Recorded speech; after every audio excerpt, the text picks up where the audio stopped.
জন Wolf von গেথে। এই উচ্চারণটা খেয়াল করেন, গেথে গেথে গেথে গেথে, গোয়েথে না কিন্তু, Goethe Goethe Goethe. The sorrows of Werther Faust. এই যে কথাগুলো বলতেছি আবার বলবো, কেন এগুলো ইম্পর্টেন্ট। রোমান্টিক, ইটস রোমান্টিক কেন কয়, ওয়াই রোম্যান্স?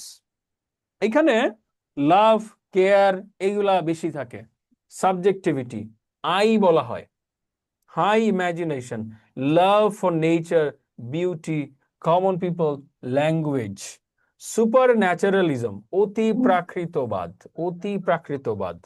দেখি আপনারা কি পড়ালেখা করছেন, বাংলা সাহিত্যের একজন সুপার ন্যাচারাল উপন্যাসের নাম বলতে পারবেন কেউ? দেখি শুনি, পারবেন? ক্লু হচ্ছে, এটা নিয়ে একটা সিনেমা হয়েছিল কিছুদিন আগে, খুব চমৎকার একটা মুভি করছিল, অভিনেত্রীর নাম হলো জয়া আহসান। বলেন তো বইটার নাম কি?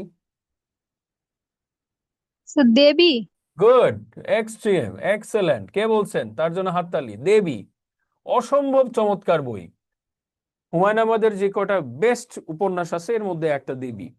যারা পড়েন নাই, আজকে সিনেমা ইউটিউব বাদ দিয়ে দেবী দেখবেন বা পড়বেন। সিনেমা দেখলে অত বোঝা যাবে না, বইটা পড়লে গায়ের লোম দাঁড়ায় যাবে। একটা মানুষ এত চমৎকার ইমাজিনেশন কিভাবে করতে পারে।